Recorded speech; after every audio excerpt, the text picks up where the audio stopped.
Hey everybody, this is Dr. Moore and I wanted to welcome you one more time to another edition of our podcast, both Castle Rock Men's Health and Caveman Agenda. We've got a really special guest today. I know this gentleman professionally and personally, and we've got a lot of fun stuff to talk about. So I want to introduce everybody to Chris Edwards. Say hey, Chris. Hey, nice to be here. Thanks for having me. Appreciate it. Man, really thanks a lot for coming up. And Chris and I have had so many weird conversations that I just had to get you up here and maybe explore a thing or two. I think everybody's got a pretty good idea about me, where I've come from. So if you can just tell us like who you are, what you do, where'd you come from? Yeah, so from New York. I'm 52, graduated in 94 out of graduate school and started working. What did you do in graduate school? Graduate school? So in graduate school, I got my master's in rehabilitation counseling. Yeah, and I did an emphasis on neurological rehabilitation. Okay. And when I got out, I was in a private, not-for-profit practice in New York that was working with severely emotionally disturbed kids and their families. And it's tough work. It's inner city, challenging stuff, lots of trauma, just awful stuff. And the thing that bugged me was after a period of time, I'd meet, some of these families and some of these kids. And within a session, I would be sitting there going, I know I can help this person. And I don't think I can help this person. And I didn't know what I was picking up on. It was just a thing. I don't know how to name it. Now I can, but back then I couldn't. And so I started to lean into some other methodologies. And I got permission from the clinic that I was at to bring in biofeedback. So I started doing biofeedback with some of these kids that I was working with. And I was starting to get results that nobody else was What getting. is biofeedback? So this is biofeedback is learning to regulate heart rate variability, sometimes galvanic skin response, although you don't see as much of that anymore, but when I was doing it, it was galvanic skin response too. And teaching people to balance central nervous system. Right, you got sympathetic nervous system, which is traditionally thought of as kind of like fight, flight, freeze, fold kind of thing. Parasympathetic nervous system, which is rest and digest. And when we started working with these kids and teaching them to hang out in the middle, which is kind of that sweet spot, the zone, right? You hear athletes talk about the zone. You hear executives talk about their zone. That we were able to get through and start dealing with things and talking about stuff that they weren't willing to get into otherwise. And that just kind of started my journey of looking at mental health, healthcare a lot differently, especially than what was being done back then. And that was at a time where things were getting goofy in New York. I think New York, I may be making this up, but I'm pretty sure I'm right, that New York was the first state that started moving Medicaid to managed care. So you have all these people moving from that government subsidized healthcare to the rules of some HMO. And we went from getting 40 sessions a year to work with these kids who've been through hell and back to being limited to like 10 to start with, maybe 15. And if you were really willing to fight, you might get 20. And we were going, how do you dig into this Yeah. horrific stuff in 20? We lovingly call that the medical industrial complex. And, I maybe didn't give the best intro, so maybe Phil can help us out with like a title on this. But I brought in Chris because he currently specializes in brain injury, traumatic brain injury, concussion, post-COVID brain syndrome, ADHD, and God darn if that isn't everyone. Right. It's 90% of them. Or Right. not 90, a big percentage. So, sorry, back to your story. Oh, so it's just that thing of going, we're going to have to come at this from a different angle, number one. And then two, really starting to understand the limitations of healthcare, limitations of insurances and what they were willing to cover and what they weren't willing to cover. And they weren't going to cover biofeedback.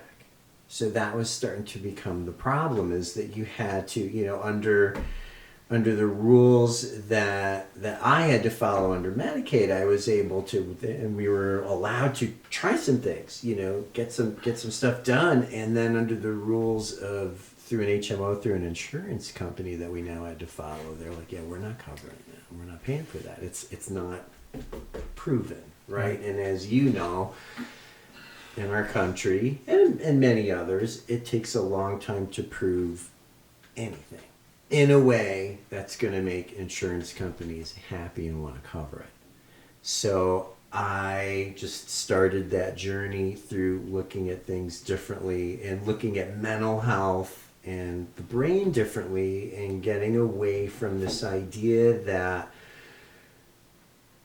medicine treats everything from the neck down and mental health treats everything from the neck up. And it's like it's an integrated system. You can't separate them. So starting to looking at supplements and looking at cognitive behavioral and looking at central nervous system functioning and biofeedback and neurofeedback and exercise and all these other methodologies, that if we integrate them all and we move multiple layers simultaneously, we get a lot more done in a lot less time with longer lasting changes. So what got you out in Colorado? That's a good question.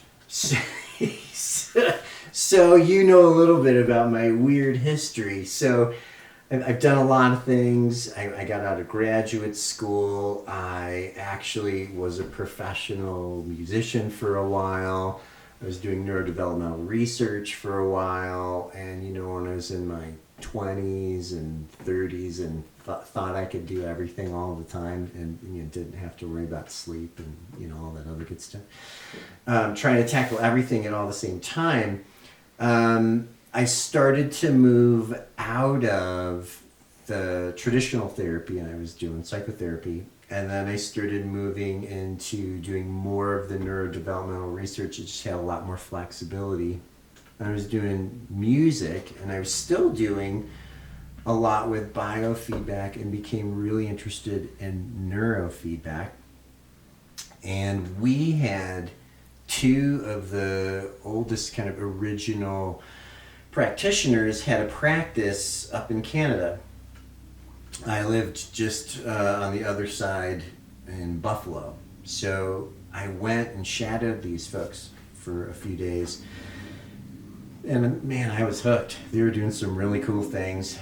And came back, found somebody to mentor under, but there weren't very many practitioners in New York, at least not upstate New York. New York City had, a fair amount, but for me, that's 6.5, 7 hours away from where I lived.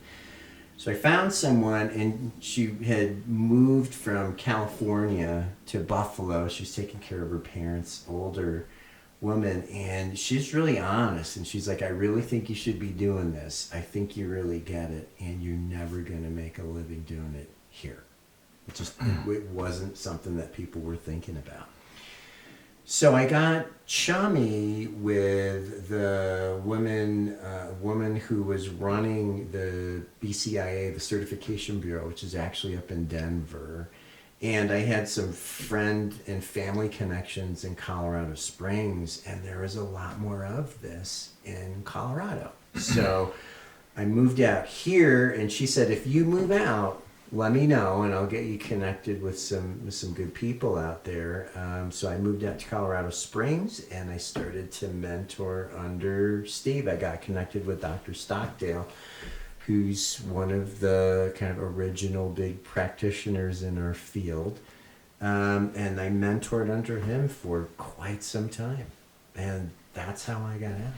All right. So, well, thanks for catching us up to this, how you got out here. I kind of want to jump in feet first here. And so let's first talk about brain injury. Okay. Sure. And so let me tell you, I've been a medical doctor sort of in this space because in the ER we see all the people with concussions, and then I also had a private practice for over 20 years where I saw these post-concussions or TBIs.